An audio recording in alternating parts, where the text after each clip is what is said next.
조기 대선이 현실이 되었습니다. 대선 주자 여론조사에서 이재명 대표는 도토리 키재기로 지지율 1위가 아닙니다. 그것도 정부 여당과 공권력과 언론에 의해서 악마와 프레임이 여전히 가동 중인 상태에서 흔들리는 여론조사가 아니라 조금씩 더 굳건해지는 결과라는 것이 그저 놀라울 따름입니다. 작정하고 죽이려 공격했던 당사자들 입장에서 보면 이재명 대표는 진즉에 현실 정치에서 사라졌어야 정상입니다. 이재명은 독특했지만 비빌 언덕이 없는 정치인이어서 쉽게 죽일 수 있는 상대처럼 보였습니다. 이 정도면 끝이겠지. 이 정도면 정말 끝이겠지. 이 정도까지 했는데 설마 살 수 있겠어 라고 공격하는 상대는 언제나 자신이 있었습니다. 죽였다 생각하면 존재감은 더 커졌고 끝냈다 생각하면 어느새 더 커진 존재감으로 돌아왔습니다. 이재명은 그들에게 불가사의한 존재가 되어갔으며 자신들도 모르게 두려움을 갖게 하는 존재가 되었습니다. 압도적 지지율로 1위를 질주하는 이재명 대표. 정치인 이재명이 현실 정치에 존재하는 자체가 과정을 생각하면 기적이 되어버린 상황입니다. 고작 부대변인이라는 당직으로 지방선거에 출마. 그것도 보수 텃밭이었던 성남시장에 도전하고 당선됐지만 그때까지 이재명은 듣보잡 정치인에 불과했고 당시 성남시는 파산 상태였습니다. 뭔가를 기대하기에는 성남시 사정은 너무 비참했고 거기다 집권 세력은 한나라당이었습니다. 하지만 이재명이란 정치인에게는 실력과 추진력이 있었습니다. 이재명이란 이름이 세상에 알려지게 된 가장 큰 이유는 아이러니하게도 당시 대통령이던 이명박과 박근혜의 핍박이 이재명의 정책을 홍보해주는 결과를 가져왔고 민주당 차원의 도움을 받지 못했지만 정권과 충돌을 마다하지 않은 정책에 시민들이 효능감을 느끼고 호응하면서 정치인 이재명은 스스로의 힘으로 존재감을 키웠습니다. 성남시 모라토리엄 선언으로 시작하죠. 그렇죠. 처음. 예, 예. 근데 제가 이렇게 보면 진짜 탁월한 게 언론, 사람들의 관심을 나한테 집중시키는 능력이 진짜 탁월해요. 왜냐면 그래요. 일개 시장이 그러니까 생각을 해봐요. 용인시장, 수원시장, 비슷한 뭐 고양시장 누가 이렇게 중앙 언론의 주목을 받아요. 그렇죠. 유일하게 성남시장 이재명 시장밖에 없었는데 맞아요. 그걸 기가 막히게 했어요. 아니 모라토리엄이라는 게 처음 들어봤잖아요. 우리가 그 당시에 정부가 무슨 모라토리엄을 선언해? 그러니까 97년 IMF 이후에 처음 들어본 거야. 지방정부가.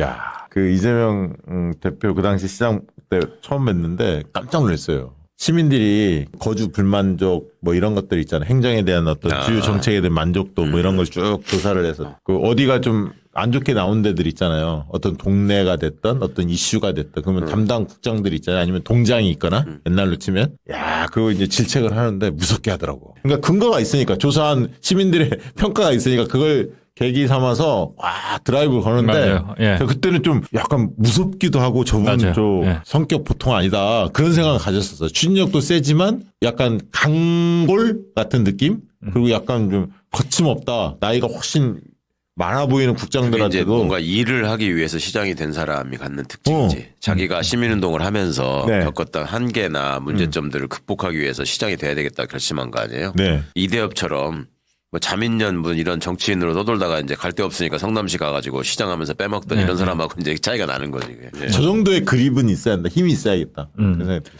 그때 이재명 시장이 처음 시장되고 혁신적인 걸 많이 했어요. 일단 그때 가장 이슈가 이제 성남시에 대해서 비판적이었던 게 시청사가 이제 아방궁이다. 그렇죠. 기억하실 거예요. 그때 그렇죠. 호화청사 시청사, 논란이 예. 한참 용인시청, 성남시청, 뭐 유명했죠, 대표적으로 뭐 이렇게 몇 개 시청이 새로 지면서 이거 너무 호화청사 아니야?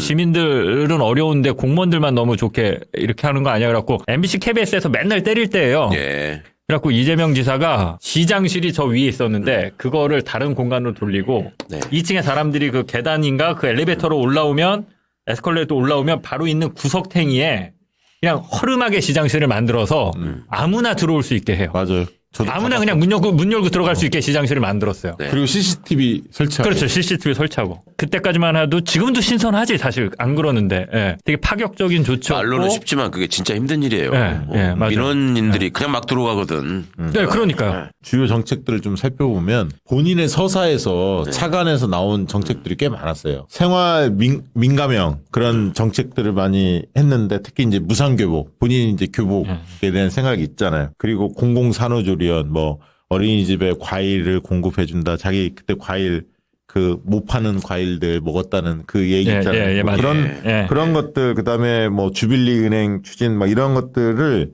적극적으로 합니다. 그래서 누구보다도 이렇게 발빠르게 정책 이슈를 선도하고 다르다, 시원하다, 일 잘한다 이런 이미지가 형성이 됐죠. 그리고 다르다는 이미지 중에 하나가 저는 특이한 건 뭐였냐. 그 당시 김영배 성북구청장 네. 이런 사람들 제가 많이 만났었는데 왜 당신은 이재명 시장처럼 박근혜 정권과 싸우지 않느냐, 이명박 정권과 싸우지 않느냐, 내가 그 얘기를 했어. 그랬더니 대부분 그 당시에 기초단체장들이 입 다물고 있었거든. 그렇죠. 정치권에서 다루는 이슈. 괜히 중앙정부 찍히면 골치 아프고. 그래서 이재명 시장만이 굉장히 싸움딱 역할을 한 거야. 그래서 그때 보면서 보통 단체장 하면 행정가 이렇게 알고 있었는데, 처음 보는 유형의 그 행정가였어요. 정치적 사안에 대해서도 과감하게 목소리를 내는. 예. 이재명 리더십의 대표적인 것 중 하나가 저는 좌우 이념에 얽매이지 않고 국민들의 삶이 나아지는 부분만 신경 쓴다라는 게 맞아. 핵심인데 중앙정부랑 싸웠다라는 것도 이념 논쟁 갖고 싸운 게 아니잖아요. 그때 네, 단식할 때 단식했던 이유가 성남시가 이런저런 복지 정책을 하려고 하니까 하는데. 그 예산을 지금 중앙정부가 야 니네 먹고 살만한데 우리 앞으로 예산 안 줄래. 아니 우리가 없는 삶에 모라토리엄 그 선언하고 아끼고 줄여 쓰고 해서 복지하는 건데 그걸 낼름 뺏어가는 게 맞냐라고 해서 그때 단식을 한 거죠. 그리고 예. 복지정책 골 때리는 게 중앙정부 복지부가 허용 안 하면 못해. 네. 그때 그랬었죠. 그런 시절도 예, 있었어요. 예. 황당했어요. 그때 또 그것도 있었어요. 그 공무원들 일하는 방식을 보면 그 당시는 탑다운 방식으로 그 시장이 밀어붙이는 방식으로 그 당시는 좀 추진을 세게 했어요. 맞아요. 그게 이제 나중에 이제 경기시사 때하고 조금 많이 달라졌는데 어쨌든 이때는 좀 개척자, 창업자, 좌고우면하지 않는 좀 그 직진형, 혁신형 이런 리더십을 좀 이명박 정부 때 그 자꾸 했습니다. 중앙정부하고 마찰이 있었던 게 성남에서 뭔가 획기적인 정책을 해가지고 이게 국민들이 관심을 갖고 어쩌고 하니까 중앙정부가 자꾸 방해를 했잖아요. 맞아요. 예. 특히 박근혜 정부 심했죠. 그 이제 뭐 무상교복 그다음에 예. 청년 배당 맞아요. 이런 예. 것들이 대표적인 맞아요. 거죠. 청년배당 예. 엄청 싸웠죠.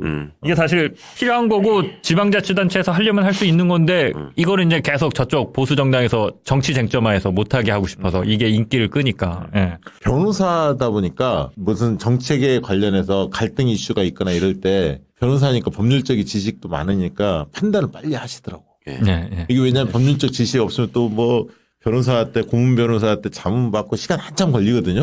법률가가 행정을 할 때 가지는 유일한 장점이지 그게. 그렇죠. 빠르죠. 뭔가 이거는 위법이 아니니까 해도 돼 이렇게 하는 게 공무원들이 법의 근거를 따지는 게 아니라 자기들이 옛날에 했던 관행이나 이런 게 지침이 있지 않으면 안 하거든요. 그 당시 생각을 해보시면요. 2010년에 노무현 대통령 그 서거 이후에 1년이 되는 해였잖아요. 그래서 예. 그 당시 지방선거에서 많은 흔히 말하는 친노 인사들 586 그 운동권 출신들이 단체장이 엄청 많이 됐어요. 그렇죠. 광역단체장 안희정 이광재도 있고 예. 나중에 김두관 지사도 있었고요. 예. 그런데다가 기초단체장은 청와대 출신들 참여정부 때 많이 들어갔습니다. 사실 굉장히 많았는데 그때 이재명 시장은 청와대 출신도 아니고 뭐 친노 인사도 아니었고 예. 과거 586 흔히 말하는 학생운동의 핵심에 있었던 분도 아니시고 그러니까 변방에 있었던 분이야. 잘 몰랐어. 성남에서나 알아줬지 나머지 지역에서 잘 몰라. 그리고 그 전에 맞아요. 시장 선거 또 떨어졌었고 뭐 총선 나오려다 잘 안 됐었고 중원에서 계속 그래서 뭔가 잘 안 되는 사람 이미지는 있었거든요. 제가 2008년에도 총선 도전하다 안 됐었어요. 근데 2010년에 됐단 말이야. 그렇게 잘할 줄은 몰랐지. 맞아요. 예, 깜짝 예. 놀랐습니다. 이게 어떤 느낌이었냐면 제가 2006년 7년 요쯤에 열린우리당을 한 1년 정도 나가는데 그때 아마 이재명 그 대표가 부대변인 하고 있었을 그렇죠. 거예요. 당에 열린우리당에서. 그랬었죠. 정세균 대표 시절이에요. 그게. 그러니까 이게 이런 표현이 좀 그렇지만 부대변인 진짜 안 쳐주던 시절이에요. 맞아요. 그 시절만 하더라도. 네. 지금 예. 별로 안 쳐져요. 기자들도 지금도? 무시했지. 그러니까 부대변인이라고 기자들이 그러는데. 무시하고 그러는데 너무 많아 부대변인이고 숫자가. 네, 그렇죠. 뭐 여러 명이고 그냥 뭐 달아줄 거 없으면 부대변인 한번 달아주고 하던 자리였으니까. 그런데 부대변인이 당에서 도와주지 않는데 혼자 성남 나가서 시장이 된 거란 말이에요. 그냥 별종이었어. 맞아요. 예, 그냥 별종이었어. 예, 뭐 인정도 안 하고 그냥 저런 애 하나 있나 보다 약간 이런 표현이 좀 죄송하지만 딱 그런 느낌이었어요. 근데 가서 한 것들을 지금 이렇게 돌이켜 보면 독감 주사를 전면 무료로 맞추게 해주고요. 지역 상품권 이때 시작하고 무상 산후조리원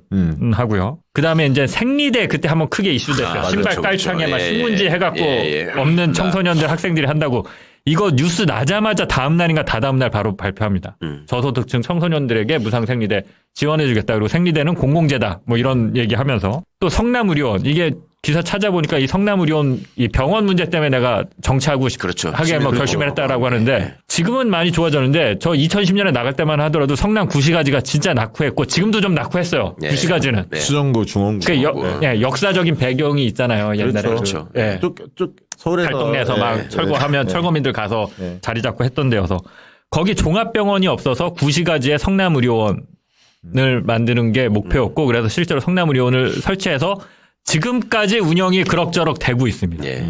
그러니까 이게 지금 내용들을 들어보면 다 진짜 딱 해주면 내 삶이 좋아지고 바뀌는 것들이야.